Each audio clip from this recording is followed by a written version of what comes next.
Madame, Messieurs, nous sommes toujours dans le cadre des assises nationales sur l'emploi du côté du stade de l'amitié sino-gabonaise. C'est à Ngonji, au nord de la capitale gabonaise. Et je reçois sur ce plateau Madame Teba Soumano, directrice du bureau sous-régional de l'Organisation internationale du travail basée à Kinshasa, en République démocratique du Congo. Merci d'avoir accepté l'invitation de Gabon 24.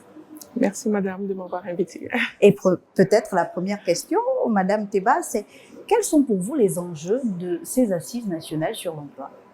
Les assises nationales sur l'emploi sont cruciales. Elles sont cruciales d'autant plus qu'elles portent sur une question qui n'est pas spécifique à la République du Gabon. C'est une question que tous les gouvernements du monde entier gèrent. Oui. Mais nous constatons depuis l'année dernière que le gouvernement du Gabon et les partenaires sociaux ont mis une impulsion, un accent particulier sur la création d'emplois. On veut des emplois de qualité et en quantité pour la population gabonaise pour accompagner le plan d'action qui a été mis en place par le gouvernement de transition. Et ceci se traduit par des actions concrètes qui ont été posées l'année dernière. C'est que le Gabon s'est engagé à mettre en œuvre l'agenda du travail décent. Très bien. Et ceci à travers la signature officielle du programme Pays Travail Décent, qui a été signé sous la haute, je pense, présidence du vice-premier ministre, ministre de la Planification. Il était présent. Ça a été signé pour la première fois d'ailleurs entre l'OIT et le Gabon en mai 2024. Et ensuite, nous avons eu bien sûr la visite du directeur général de l'OIT qui était ici en juin. Et il y a eu réellement une analyse qui a été faite par rapport au gap que le pays rencontre pour créer des emplois décents pour les jeunes, notamment. C'était une préoccupation du gouvernement.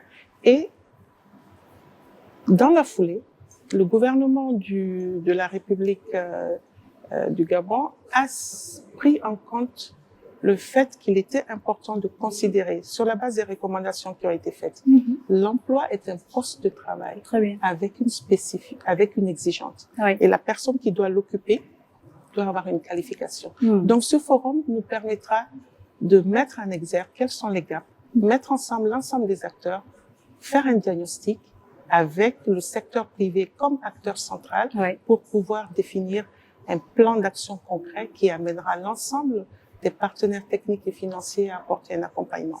Mais ce que je veux ajouter en plus, qui permet également de mettre en exergue réellement que le gouvernement et les partenaires sociaux, dont le patronat, ils ont pris ce problème à bras le corps. La question d'emploi a toujours été considérée comme une question d'ordre social. C'est vrai.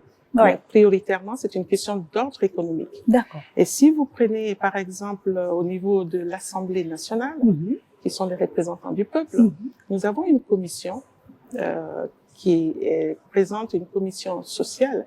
Et vous verrez que l'emploi est souvent dilué, c'est pas spécifique encore au Gabon. L'emploi est dilué dans les commissions socioculturelles.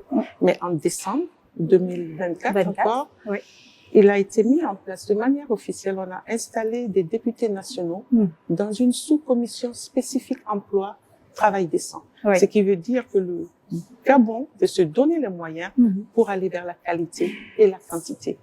Et je pense que c'est une très bonne initiative que les partenaires techniques et financiers doivent accompagner, dont le BIT. Et je dois aussi dire qu'aujourd'hui, le Gabon est membre du conseil d'administration de l'OIT. Oui. Donc, c'est intéressant d'arriver à ce niveau-là, mais est-ce qu'au niveau de l'OIT, par exemple, vous avez des stratégies ou des politiques pour le suivi et l'évaluation pour tous ces textes qui ont été ratifiés par le Gabon? Nous avons un suivi qui se fait de manière régulière. Nous avons, comme je vous l'ai dit, le programme Pays Travail Décent a été signé, par exemple, l'année dernière, en 2024. Et il y a des axes d'intervention qui ont été identifiés, pas par le BIT, mais par les membres de l'OIT, qui sont ce que nous appelons les partenaires sociaux, le gouvernement, avec les employeurs et les travailleurs. Et donc, il y a un comité technique de suivi de la mise en œuvre de ce programme Pays Travail Décent qui a été mis en place. et il y a une évaluation régulière qui se fait.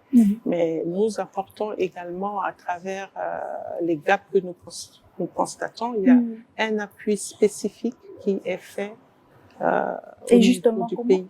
Comment on arrive à réduire ces gaps que vous constatez d'ailleurs? C'est pas d'aujourd'hui que l'OIT travaille avec le Gabon. Est-ce qu'il y a déjà des stratégies qui ont été mises en place que vous allez par exemple encore reproposer à ces assises nationales sur l'emploi? Il y a des stratégies qui ont été proposées. Par exemple, il est important de mettre à jour la nomenclature des emplois, la cartographie des emplois par secteur. Dans le secteur de l'agriculture, de la pêche ou des mines, pour pouvoir anticiper sur les besoins en compétences et métiers y afférents. Ceci est important. Et c'est une priorité du ministère du Travail. Ceci manque. Il y a les statistiques. Il est important d'avoir des statistiques sur l'emploi. Ça n'existe pas. Il est important d'avoir, comme on appelle dans les établissements, en s'appuyant sur la mise à jour de la cartographie de l'emploi, comment aider les conseillers en emploi au niveau du comité comité d'orientation, parce que c'est important. Effectivement. Il faut orienter correctement. Puisqu'on a un jeunes. secrétariat actuellement au Gabon Oui. de l'orientation. Exactement. Il est important de le rendre plus performant et de faire de telle sorte que les jeunes aient accès à des informations sur les métiers utiles et pertinents pour les entreprises. Et il est important d'impliquer le secteur privé dans la définition des profils de poste pour pouvoir avoir des curricula qui soient extrêmement pertinents et où on peut avoir un jeune qui est employé tout de suite après sa sortie. Parce qu'il faut considérer que les établissements de formation sont des entreprises. Ils produisent des jeunes qu'ils doivent pouvoir vendre. Effectivement. Donc, il est important que, au niveau de la gestion des centres, des établissements de formation, qu'on ait ce tripartisme. L'employeur, le secteur privé, comme on appelle les organisations de travailleurs et le gouvernement. C'est le secteur privé qui commande la formation pour pouvoir avoir un profil de poste adapté aux besoins qu'il a. Et ce qui n'est pas le cas généralement dans nos pays. Et il est important de travailler sur ce système. Et le BIT est là pour accompagner parce que nous avons des experts des départements qui ont une expertise et des outils par rapport à cela. Et c'est pour cela, pour moi, il est important que je sois présente et que je participe aux ateliers et que je vois ce qui est discuté pour pouvoir adapter aussi les programmes d'appui que nous pouvons apporter pour améliorer la question du travail, bien sûr, mais la question de création d'emplois également au niveau des provinces, mettre en place une main-d'œuvre qualifiée nationale pour améliorer la productivité et la compétitivité des entreprises. Vous l'avez dit, la question de l'emploi est une question économique et la thématique de ces assises nationales de l'emploi vers des stratégies inclusives et durables pour la création d'emplois décents. Là également, il y a le vocable décent qui retient notre attention puisque le Gabon a signé, vous l'avez dit l'année dernière, ce programme sur le travail décent.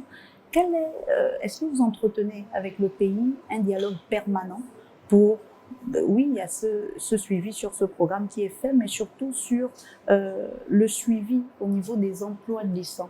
Est-ce qu'il y a ce suivi de l'OIT qui est fait par rapport aux contrats qui sont proposés aux employés sur le terrain, par rapport au regard que le ministère du Travail devrait avoir sur toutes ces entreprises? Oui. Alors, ce que je voudrais aussi préciser d'abord, de prime abord, sachez que le Gabon est égal à l'OIT. C'est l'OIT. Et moi, je suis un employé qui ne fait que traduire les recommandations du conseil d'administration qui a d'ailleurs cours actuellement. Donc, ce sont les ministres, les organisations d'employeurs et de travailleurs qui décident et il y a un plan d'action. Et par rapport pour revenir à votre question, bien sûr, il y a ce que nous appelons le tripartisme. Le BIT est la seule agence du système des Nations Unies qui soit tripartite. C'est-à-dire, le conseil d'administration est géré par les 3 entités, gouvernement, employeurs et travailleurs. Et il est important d'avoir au niveau pour que la gouvernance du secteur de l'emploi soit bien gérée, il est important que le tripartisme fonctionne au niveau du pays. Et d'ailleurs, pour améliorer cette gouvernance, ce tripartisme, la République gabonaise est en train de préparer ses élections professionnelles pour les organisations de travailleurs pour avoir des acteurs légitimes D'accord. pour les employeurs et les travailleurs et pouvoir travailler sur les questions de l'emploi. Oui. Et le BIT est là, bien sûr. Nous Pour accompagnons, accompagner. nous sommes présents pour accompagner le D'une processus certaine- avec nos partenaires techniques. D'une certaine façon, Et- puisque vous l'avez dit vous-même, la question de l'emploi fait également appel à la question de la gouvernance. C'est une manière aussi d'impulser finalement les pratiques de bonne gouvernance. Il est important, ce qu'il faut savoir, il y a la gouvernance du secteur de l'emploi qui doit être réellement améliorée. Oui. Il y a plusieurs acteurs qui interviennent sans se concerter. Les ministères sectoriels doivent travailler beaucoup plus ensemble pour mutualiser les ressources Oui. et faire de telle sorte que ce qui est relatif à la décence de l'emploi, qui sont des critères qui sont aussi repris dans les codes du travail et qui sont dans les conventions internationales du travail qui sont ratifiées, Oui. il est important que au niveau des secteurs où se crée l'emploi, vous avez le secteur de la santé peut créer beaucoup d'emplois. Beaucoup. Le secteur de l'agriculture peut créer beaucoup d'emplois. Effectivement. Vous prenez le secteur des mines. Oui. Si vous produisez du diamant, c'est important d'avoir, par exemple, je donne un exemple tout bête. Est-ce qu'il y a des tailleurs de pierre? Mais c'est déjà un début d'industrialisation. Oui. Mais on peut créer beaucoup d'emplois au niveau des secteurs. Mais il est important que le ministère du Travail puisse aussi avoir une certaine position et travailler au-dessus pour pouvoir travailler avec les différents ministères sectoriels clés et harmoniser les interventions et que les PTF aussi suivent, c'est-à-dire les partenaires techniques et financiers. Actuellement, c'est pas le cas. Et je pense que avec la mise à disposition d'une commission spécifique sur l'emploi et le travail décent au niveau de l'Assemblée nationale, nous allons renforcer les députés nationaux. Par ailleurs, je salue la présidente de la commission. Peut-être qu'elle me verra au niveau de la télé, mais cette sous-commission va impulser une amélioration de la gouvernance du secteur de l'emploi, mais aussi donner les moyens au ministère du Travail pour pouvoir faire son travail correctement et créer une meilleure synergie entre les départements sectoriels. C'est important. Mais je pense que ce forum va mettre cela en exergue et montrer le point central du ministère du Travail. Oui. Les emplois doivent être protégés, donc il est important que la protection sociale puisse s'ajouter à cela. Effectivement. La formation professionnelle doit prendre cela en compte, et aussi le secteur privé doit être central, et ce qui permettra plus tard, je suis certaine que ces recommandations sortiront, que le ministère de l'Éducation, par exemple, s'inspire des besoins réels du marché de l'emploi pour pouvoir définir les curricula. Ceci est extrêmement important. Donc, l'emploi donne l'information sur les curricula. Merci beaucoup à vous, Madame Teba Soumano. C'est passionnant de discuter avec vous de ces questions-là, mais notre plateau spécial est déjà terminé. Merci, c'est moi. Merci encore pour votre disponibilité. Je rappelle aux téléspectateurs que vous êtes directrice du bureau sous-régional de l'Organisation internationale du travail basée à Kinshasa, en République démocratique du Congo. Merci encore. Je vous remercie. Et merci à vous, chers téléspectateurs, d'avoir été les nôtres. Je vous dis à très vite sur Gabon 24.